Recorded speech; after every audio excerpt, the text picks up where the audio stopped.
Today is April 2nd, and on this podcast, we like to discuss a recent installment of a different series every show. On the docket, we have the first episode of Netflix's docuseries, Emergency NYC, a spin-off continuation of Lenox Hill that came out March 29th.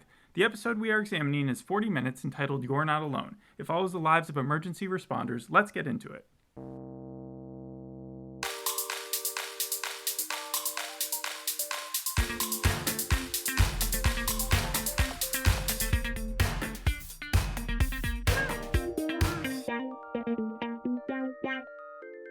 Let's get the comparisons out of the way. So is this like Lenox Hill? Yes, of course it is. Lenox Hill is one of the 4 hospitals they identify in the first couple minutes. You have Lenox Hill, Lenox Health, Cohen's Children's Medical Center, and North Shore University. Out of those 4, we only shadow Cohen Children's and Lenox Hill for most of this first episode. Beyond that, Lenox Hill, the portion that we see there, has the 2 more familiar faces that you may have seen beforehand, neurosurgeons John Bookvar and David Langer.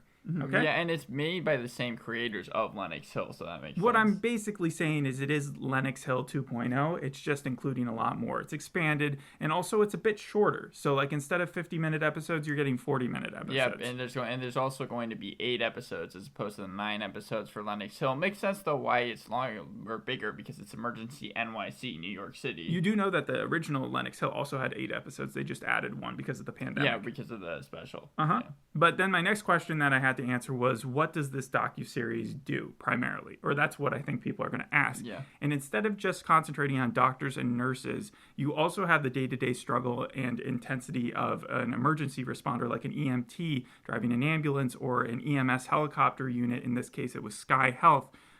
Those who haven't seen something like this before may be surprised at how notable the similarities are between shows like 911, ER, or Code Black, but also the differences. So there's like more bedside manner in real life. It's less manic. There's less temper tantrums. Can you imagine if a doctor just like threw down their stuff halfway through a surgery or something? But the powerfulness and the severity of the injuries and how unsettling it is to see that, even though it's fake in TV, it's shockingly like similar when you see it happen in real life. And it just, without that TV music to kind of lull you into, okay, everything I am watching is fiction, you don't get that. So it's like, oh my God, these are real people. This is real life. And I can't believe that they signed the waiver saying you can use this for television. Yeah, John Bookvar even talked about that. He was talking about Grey's Anatomy, and he said a lot of what they do, a lot of the different surgeries that they do, I assume because of like consultants on set and everything, that's very closely related to it, but they're not actually, taking bombs out of patients or having these insane story arcs that you see on actual TV. And it's funny you talk about them like signing the waivers, because a huge part and a huge reason why I think a lot of docuseries aren't able to be inside hospitals a lot because of HIPAA laws. But it seems like the 2 creators for this, Ruthie Schatz and Adi Barash, they were able to just get a ton of people to sign on for it, because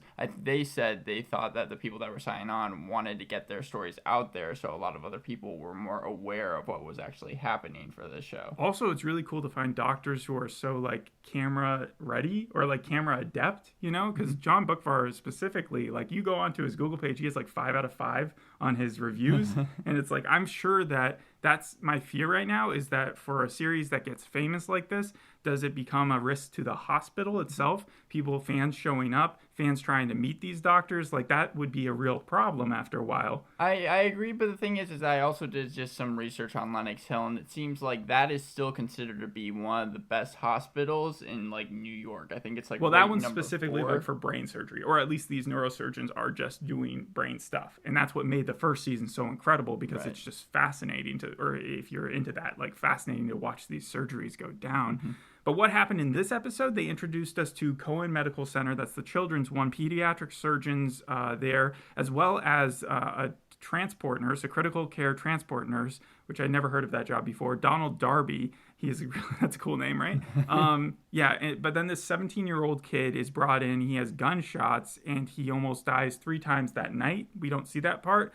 And then he gets sick while he's there. We also don't see that. But we do see that throughout his stay there, he's just surrounded with doctors and medical technicians the entire time. He looks like a mummy, because his whole entire body is just like all these tubes and wires and gauze and stuff all over him. So this isn't like a show to watch if you're squeamish at all from anything like that, right? I mean, probably not.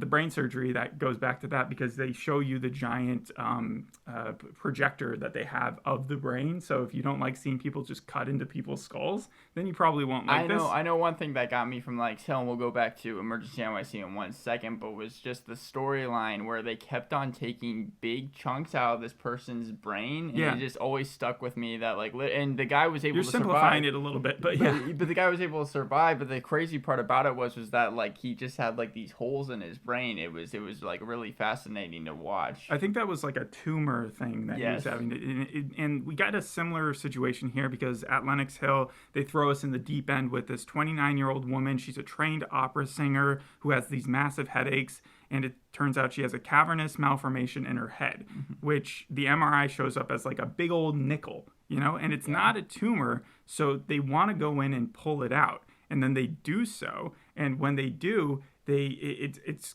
constantly bleeding, and they have both the doctors there, the two that I mentioned earlier, and when they finally get it out, it looks like a deflated balloon, but the size of your fingertip, maybe to your first joint there. Yeah, it's pretty massive that they pull that thing out, and then they're like, oh, she should be good to go. That's just and when she wakes up, she is dazed and stuff, but other than that, it seems like she's going to be okay. Her boyfriend was there. It was touching.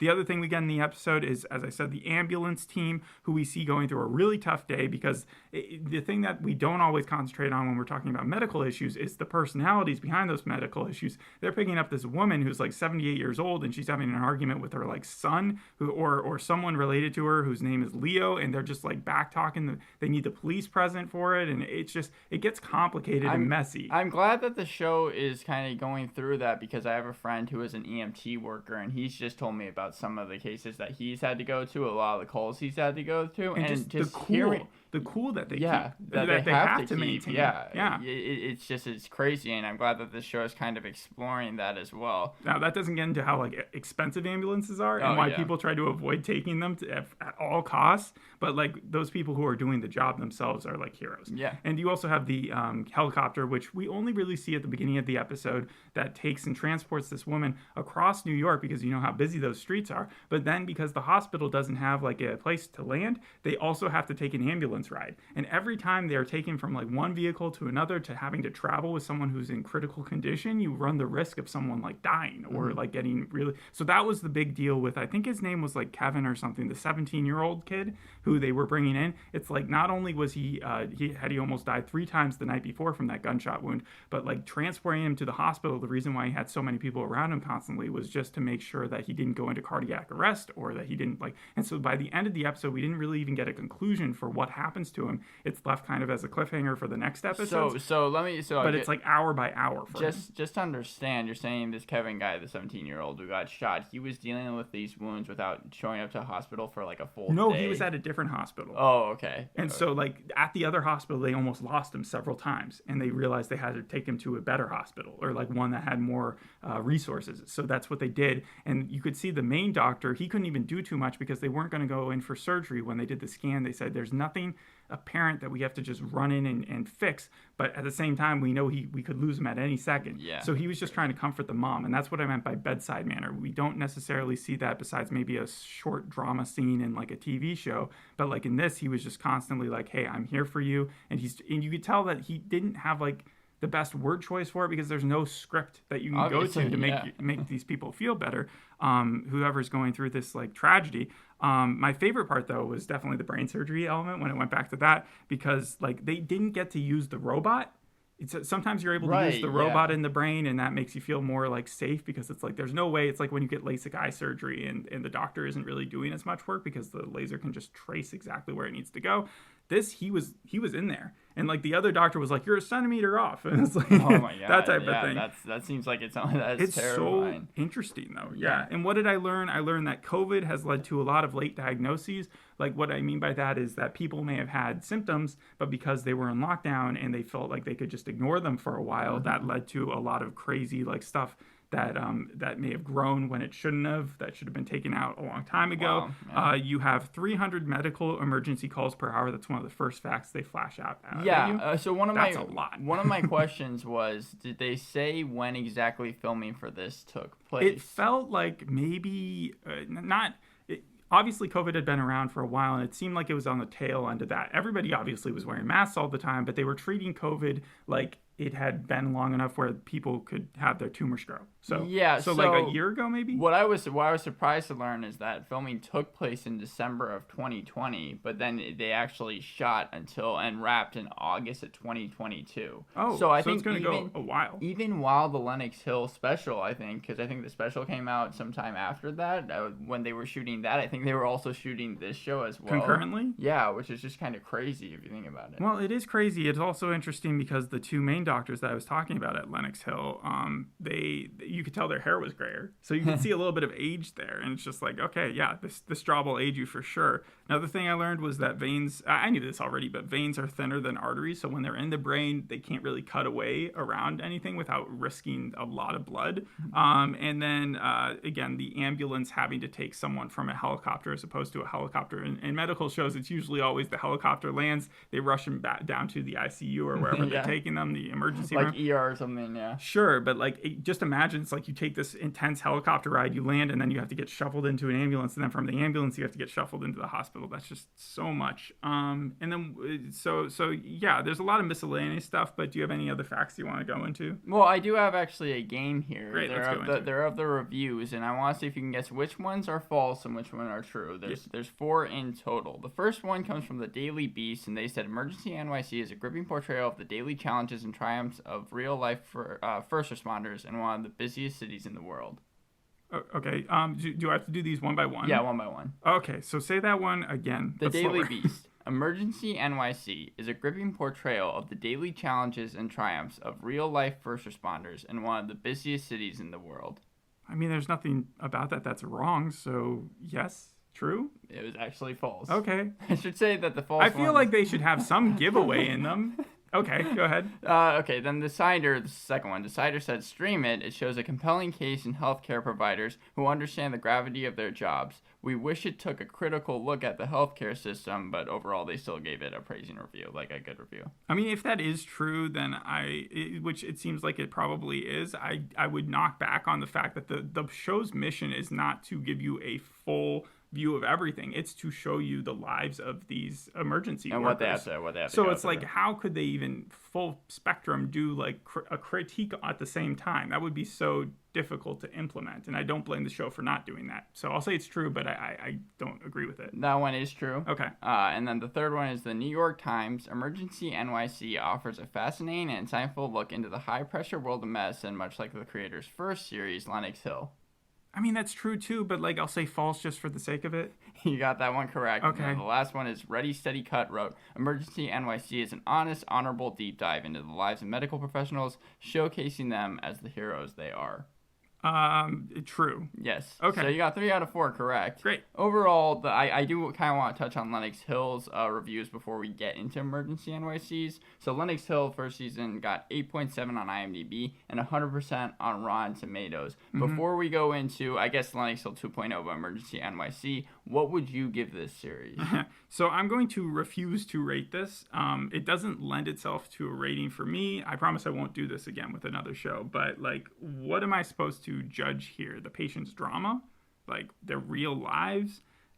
There's something like sick about that to me, to think of that I have to base this off of whether I was entertained enough. Yes, in Hard Knocks, when we do something like that, it's real life too, but it's about a game and the stakes aren't nearly as stressful. It's not life and death unless you're counting concussions and stuff. Anyone who's interested in seeing what like the real life of a doctor would be would definitely, I would encourage to watch this. So that's my positive spin towards it. I don't really have a negative one unless you're squeamish. But I like to give Netflix shit because they make a lot of terrible shows. You know, they just like spill them out. Yeah, they green light and then they'll like cancel them, and you'll never know, right? But like they don't get enough credit, I don't think, for a show like this, where 10 years ago it wouldn't have really existed, even on a History Channel or a docuseries channel. I don't feel like you were talking about with HIPAA laws and stuff, that they would have the budget and the resources and the capability of doing, and seeing it throughout a pandemic. After all, like that's something to give it credit for, and so props to Netflix for that. And bio classes can watch all the babies that they want, like getting born. I don't know if you ever had to do that in like high school. Yeah, I remember they tuned it on like one time, and I was just like, okay, well, this is This isn't really teaching me much, is it though?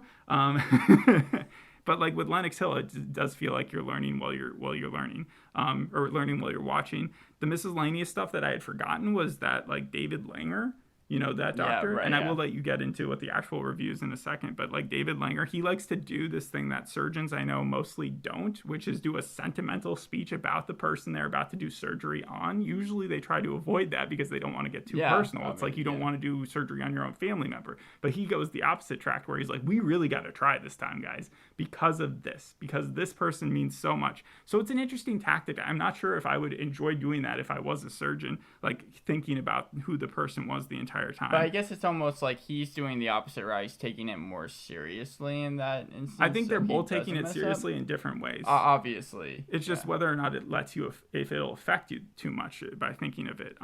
But the two doctors, the Cohen doctor and also David Langer, they kind of look similar. Mm-hmm. So if you're not familiar with the two shows or you haven't seen David Langer before, it'd be easy to get them confused and just see them at two different hospitals and be like, oh, maybe that's the same guy. Well, it's not.